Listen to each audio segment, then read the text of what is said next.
प्यारे विद्यार्थियों, हमने पिछले वीडियो में बहुपदों का गुणा देखा था। आज हम देखते हैं बहुपदों का भाग।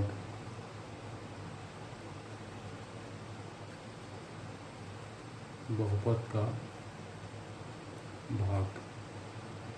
पिछले वीडियो में भी एक छोटा सा बहुपद लेकर हमने भाग की शुरुआत किया था, जिसमें द्विपद बहुपद को एक पदी बहुपद से भाग दिया था और दोनों पद के साथ उस एक पदी बहुपद को अलग अलग लिया था।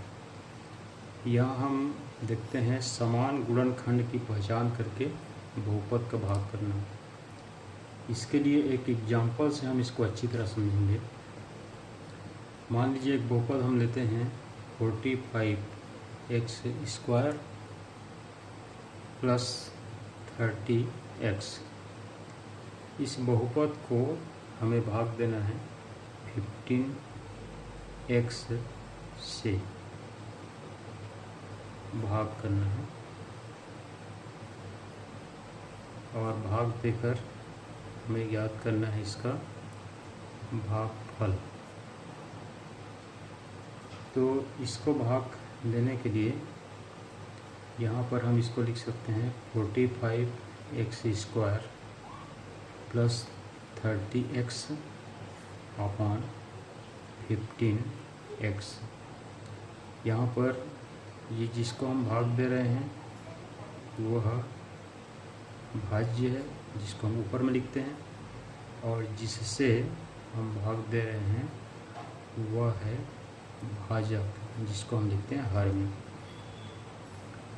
समान गुणनखंड की पहचान करना। तो यहाँ देखिए 15x नीचे में 15x है। 15x के समान गुणनखंड इसमें क्या हमको मिलता है? तो ये जो 45 है उसको हम लिख सकते हैं 3 × 15। 3 × 15 45 होगा, और ये x, तो ये x² को हम लिख सकते हैं x × x। इसी तरह से दूसरे बहुपद में ये जो 30 है उसको लिख सकते हैं 2 × 15, जिसका मान हुआ 30 और इंटू x। यहाँ पर नीचे में 15x हमारा भाजक हुआ। अब दोनों पद, ऊपर का जो द्विघाती बहुपद है उसमें दोनों पद के साथ 15x है। यहाँ पर भी 15x है, यहाँ पर भी 15x है। तो उस 15x को हम कॉमन निकाल लेते हैं।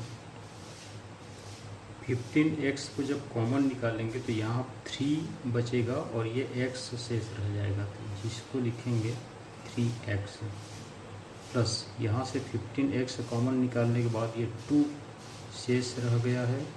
ये 2 को हम लिख दिया प्लस करने के बाद, क्योंकि यहाँ प्लस, और नीचे में हमारे पास है 15x। यहाँ जो हर में 15x है और अंश में 15x है, ये दोनों इस तरह से कैंसिल हो गया और यहाँ पर बच गया 3x + 2। यही 3x + 2 कहलाएगा भागफल। यहाँ हमारा भाज्य ये था और भाजक 15x था। तो समान गुणनखंड की पहचान करके हम इस तरह से किसी बहुपद को भाग दे सकते हैं। कभी कभी ऐसी परिस्थिति आती है कि समान गुणनखंड की पहचान हम नहीं कर सकते, तो उस स्थिति में दीर्घ भाजन विधि का प्रयोग करते हैं। दीर्घ भाजन विधि, इसका प्रयोग करके भी हम बहुपदों का भाग दे सकते हैं। यहाँ पर भी इसको समझने के लिए एक एग्जाम्पल लेते हैं। मान लीजिए x⁴ plus 5x plus 3x² plus 5x³ plus 3। इतना जो बहुपद है उसको हमको भाग देना है 4x प्लस x² प्लस 2 से भाग देना है और भाग करना है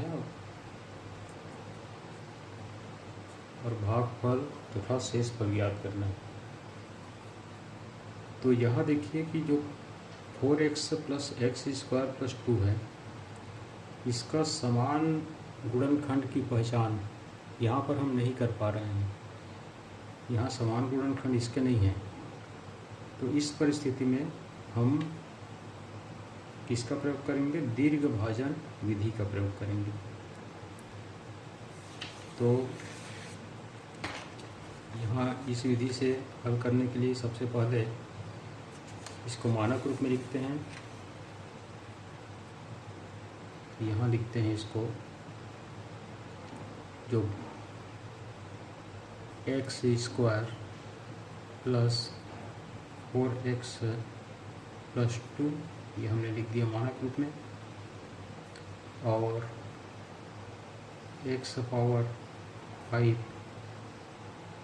plus 5x power 3 plus 3x square plus 5x plus 3। लिखते समय आप प्रत्येक पद को देख लें ताकि ये छूटे न। तो यहाँ x power 5 plus 5x power 3 plus 3x square plus 5x plus 3, ये जो हमारा है वो भाज्य है और ये है भाजक। और यहाँ पर हम लिखेंगे भागफल को, भागफल। तो इसमें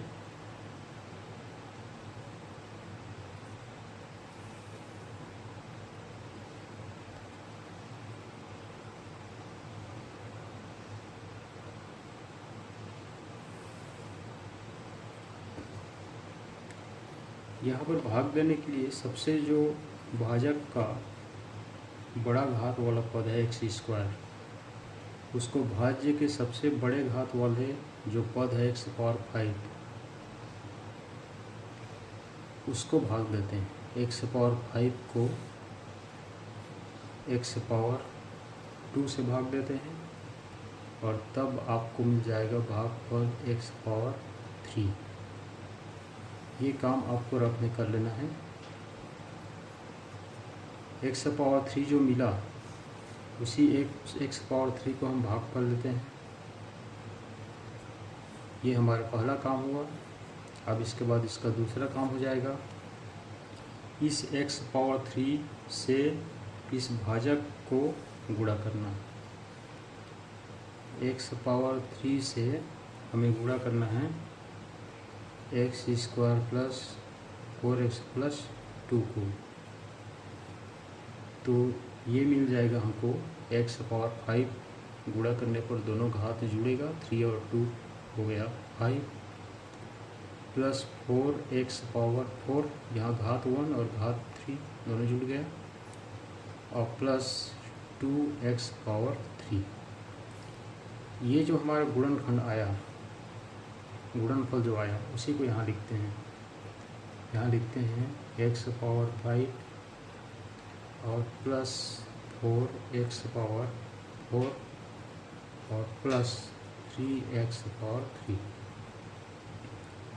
अब इसके बाद इसको माइनस कर देना, घटा देना है। तो यहाँ पर इसका चिन्ह बदल जाएगा, ये प्लस का माइनस हो जाएगा, यहाँ माइनस हो जाएगा और यहाँ पर माइनस हो जाएगा। ये 2 है, 2x पावर 3 है। तो यहाँ x power 5 minus x power 5 ये कट गया, कुछ नहीं बचा यहाँ पर। x पावर 4 ऊपर में है नहीं, तो यहाँ हम लिखते हैं इसको माइनस 4x पावर 4 और x पावर 3 x पावर 3, इसका गुणांक है 5, इसका गुणांक है 2, तो 5 और माइनस 2 हो गया प्लस 3, 3x पावर 3। यहाँ ध्यान ये रखना है कि आप 3 और 3 को जोड़कर 6 नहीं लिखना, क्योंकि हम यहाँ गुणा नहीं कर रहे हैं, इसको घटा रहे हैं। घटाने में x पावर 3 का x पावर 3 ही रहेगा। उसके गुणांक घटेगा, 5 से 2 घटेगा और ये मिलेगा हमको 3x पावर 3। उसके बाद ऊपर का जो पद है उसको उतार देते हैं, 3x square plus 5x plus 3। अब यहाँ हमारा सबसे बड़ा पद हो गया -4, सबसे बड़ा घात वाला पद हो गया -4x पावर 4। यहाँ हमारा जो रफ काम है उसमें अब ये जो हमारा -4x पावर 4 है उसको भाजक के सबसे बड़े घात वाले पद x स्क्वायर से भाग देते हैं, तो यहाँ मिलेगा -4x स्क्वायर। क्योंकि x पावर 4 है उसमें से ये 2 कट जाएगा, x पावर 2 बचेगा, -4x पावर 2 बचेगा। उसी को यहाँ लिखते हैं -4x पावर 2। और इस -4x पावर 2 का हम गुणा कर देते हैं। तो गुणा करने पर हमको यहाँ मिलेगा -4x power 4 -16x power 3 -8x square. -4x square से x स्क्वायर को गुणा किए, -4x पावर 4 मिला। -4x स्क्वायर से 4x से गुणा किए, -4 और +4 दोनों गुणा होकर -16 हुआ, और x और x स्क्वायर का हो गया x पावर 3। -4x स्क्वायर का 2 के साथ जब करेंगे तो -4 और 2 दोनों का हो गया -8 और ये x स्क्वायर। अब इसको हमको फिर से घटा देना है, तो घटाने पर यहाँ हो जाएगा प्लस, माइनस के स्थान पर चिन्ह बदल जाएगा, ये प्लस हो गया, ये दोनों कट गया, -4x power 4 plus x power 4 cut गया, और यहाँ +3 और +16 ये हो गया +19x पावर 3। यहाँ +3 और +8 ये हो गया +11x स्क्वायर, और ये उतार लीजिए इसको यहाँ पर सेम 5x प्लस 3। अब यहाँ सबसे बड़ा घात वाला पद है 19x पावर 3। पिछला जब हमने किया वैसे ही फिर यहाँ पर करते हैं। 19x पावर 3 को x स्क्वायर से जब भाग देंगे तो यहाँ 19x मिलेगा, तो यहाँ लिखते हैं इसी को भागफल के रूप में +19x, और इस 19x का इन तीनों पद के साथ गुणा करते हैं। सबसे पहले x स्क्वायर के साथ करते हैं, तो यहाँ पर हमको मिलेगा 19x पावर 3, उसके बाद +4x के साथ गुणा करते हैं 19x का, तब हमको मिलेगा 76x स्क्वायर, और फिर 19x का जब 2 के साथ करते हैं तब हमको मिलेगा 38x, ये मिल जाएगा 38x।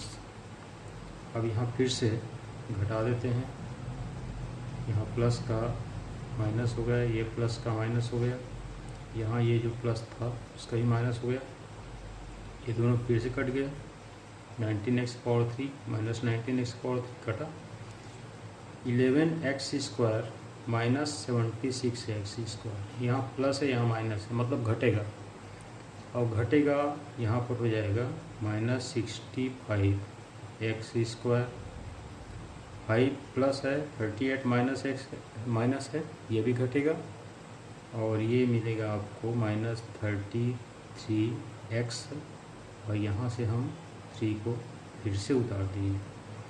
अब यहाँ हमारा सबसे बड़ा घात वाला पद हो गया -65, फिर से वही काम, -65x स्क्वायर को हमें x स्क्वायर से भाग देना है, तो यहाँ बच जाएगा -65।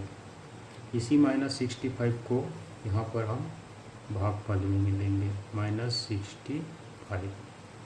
इस -65 का इन तीनों पदों के साथ भी गुणा करेंगे, इसके साथ जब किया जाएगा तो -65x² मिलेगा।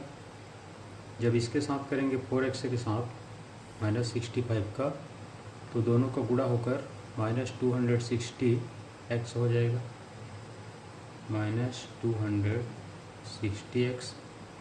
और जब -65 का 2 के साथ गुणा करेंगे तो -130 हो जाएगा, -130। इसको फिर घटा दीजिए, घटाने पर ये माइनस का फिर चिन्ह बदल देगा, प्लस यहाँ पर फिर प्लस हो गया, यहाँ पर फिर प्लस हो गया। इस तरह से -65x² और +65x² दोनों कट गया। यहाँ -33x है, यहाँ +260 है, यहाँ माइनस है, यहाँ प्लस है, मतलब घटेगा। और घटाने के बाद हमको मिलेगा 227x।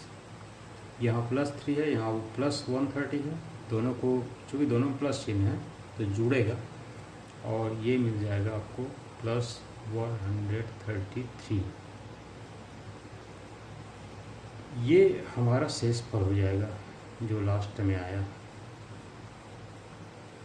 जहाँ पर भाजक का घात से ये घात कम हो जाता है, वही वहाँ शेषफल बन जाता है। यहाँ इसका पावर 2 था, यहाँ इसका पावर 1 हो गया, मतलब ये शेषफल हो गया। अगर यहाँ पावर 5 रहता, यहाँ 4 हो जाता, तो हम उसको शेषफल कह देते हैं। तो शेषफल का जो घात रहता है हमेशा भाजक के घात से कम होता है। तो इस तरह से हम इस प्रोसेस से भाग कर सकते हैं। इसको कहा जाता है दीर्घ भाजन विधि। अब इसमें अगर हमारा शेषफल 0 नहीं आया, जैसे कि यहाँ पर 227x + 133 आया है, तो हम ये कहेंगे कि हमारा ये जो भाजक है वह इस भाज्य का गुणनखंड नहीं हो सकता। परंतु अगर शेषफल 0 आता तो हम कहते कि वो उसका गुणनखंड है। तो यहाँ चूँकि शेषफल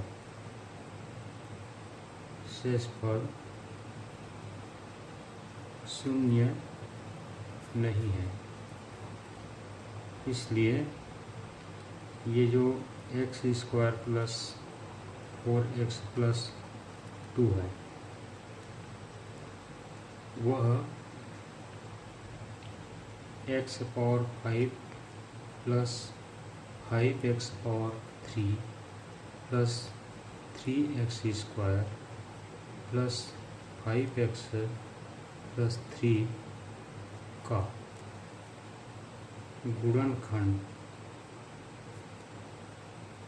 गुणनखंड नहीं है।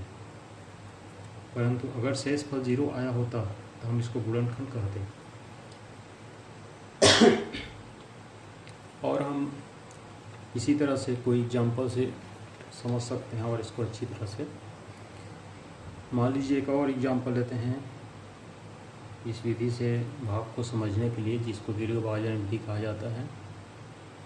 एक कोई बहुपद है px = 2x⁴ +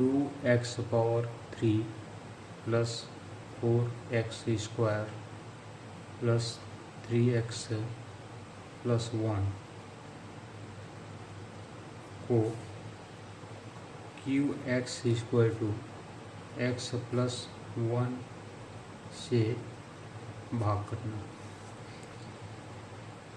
तो यहाँ पर भी भाग देने के लिए उस भाज्य को अंदर लिखते हैं। यहाँ पर ये हमारा px जो है 2x⁴, ये तो मानक रूप में ऑलरेडी पहले से है, तो 2x⁴ + 4x² + 3x + 1, इसको हमको भाग देना है x + 1 से। तो जैसे कि हमने पिछले एग्जाम्पल में लिया था, हमारा सबसे पहला काम होगा कि भाज्य का सबसे जो बड़ा घात है 2x⁴, उसको भाजक के सबसे बड़ा घात वाले पद मतलब x से भाग देना है। यहाँ पर हमको मिलेगा 2x², इसमें का एक x कट गया। अब ये जो 2x² मिला, उस 2x² का हमें गुणा करना है x+1 के साथ। तो गुणा करने पर हमको मिलेगा 2x⁴, x² x गुणा x⁴ और प्लस 2x²। इसी को यहाँ लिखेंगे 2x⁴ प्लस 2x²। इसके बाद इसको घटाएंगे, यही हमारा भागफल था, यहाँ लिख दिए हमने 2x²। घटाने पर यहाँ चिन्ह बदलेगा, माइनस, ये माइनस हो गया, ये दोनों कट गया। 4x² से 2x² घटा दिए, 2x², इस दोनों को यहाँ ले आए 3x+1। अब इसमें सबसे बड़ा घात हो गया हमारा 2x²। इस 2x² को, इसका जो बड़ा घात है x, उससे भाग दे दिया, तो यहाँ मिला 2x, इसमें का एक x कट गया, माने भाग फल हमको मिला +2x। अब इस 2x का गुणा x+1 के साथ, 2x इंटू x+1, जिसका मान आएगा 2x² प्लस 2x। इसी को यहाँ लिखते हैं 2x² प्लस 2x।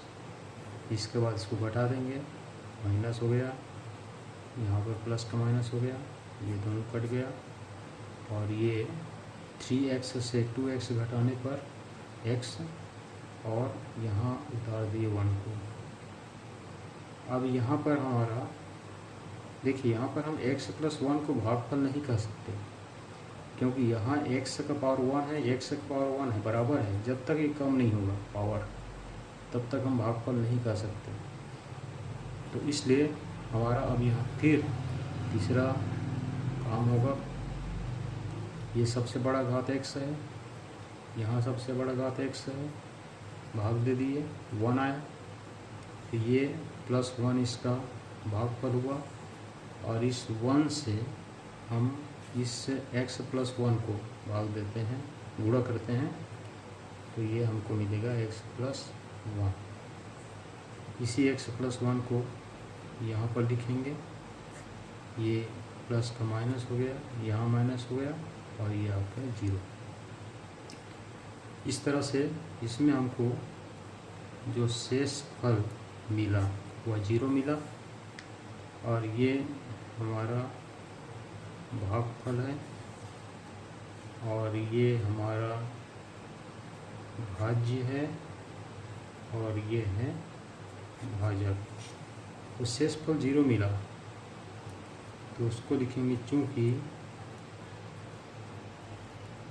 शेषफल 0 है, इसलिए x+1 जो है वह 2x⁴ plus 4x² plus 3x+1 का गुणनखंड है, भाज्य, भाजक, भागफल और शेषफल में एक संबंध भी होता है, उसको आपको पता होना चाहिए कि जो भाज्य होता है वह भाजक गुणित भागफल धन शेषफल इसके बराबर होता है। ये 4 जो राशि है, भाज्य, भाजक, भागफल, शेषफल, उसमें से कोई सा भी 3 अगर दिया है तो हम चौथा ज्ञात कर सकते हैं। कभी कभी बहुत इंपॉर्टेंट प्रश्न में हमको दे दी जाती है, इसमें से कोई 3, जिसमें भाज्य दे दी जाएगी, भाजक दे दी जाएगी, भागफल दे दी जाएगी, और शेषफल ज्ञात करो, ऐसा कोई प्रश्न पूछी जाती है। तो हम ऐसे प्रश्नों को हल कर सकते हैं, जैसे फॉर एग्जाम्पल यहाँ पर मान लीजिए कैसे ही हम प्रश्न लेते हैं।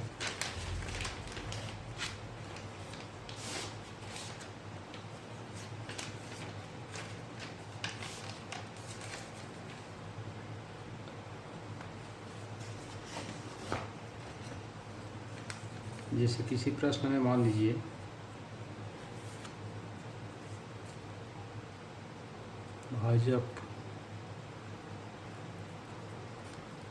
भाजक दे दिया है 4x - 7, भागफल दे दिया है x + 1 और शेषफल दे दिया है 0। हमको पूछी जाती है कि भाज्य बताइए, भाज्य हमको ज्ञात करना है। तो ऐसे प्रश्नों का हल करने के लिए हम यहाँ पर उस फार्मूले को लिखते हैं जो फार्मूला हमने बताया भी। भाज्य बराबर भाजक गुणित भागफल धन शेषफल। यहाँ भाज्य निकालना है। भाजक दे दिए है 4x - 7, भागफल दे दिया है x + 1 और शेषफल दे दिया है 0। तो यहाँ पर 4x के साथ x + 1 का पूरा और -7 के साथ x + 1 का पूरा, ये तो 0 ख़त्म हो गया। इस तरह से हमको मिला 4x² + 4x -7x - 7। 4x और x का दोनों का और जुड़ेगा, पावर 1 है, पावर 1 है, पावर 2 हो गया। फिर 4x का 1 के साथ 4x हो गया, -7 का +x के साथ -7x और -7 का +1 के साथ 7। अब इसको लिख सकते हैं 4x² - 3x, क्योंकि यहाँ प्लस है यहाँ माइनस है, घटेगा और घटने पर -3x मिलेगा और ये -7। इस तरह से हमको मिल जाएगी भाज्य। तो इसमें से कोई भी 3 अगर हमको दी गई है तो चौथा को हम ज्ञात कर सकते हैं। यहाँ पर 3 दिया था, भाजक, भागफल और शेषफल। चौथी भाज्य को ज्ञात करनी थी, हमने इस तरह से ज्ञात किया। ये इम्पॉर्टेंट प्रश्न है, परीक्षा के लिए उपयोगी होता है। तो इसके आगे फिर हम नेक्स्ट वीडियो में देखेंगे। Very very thank you.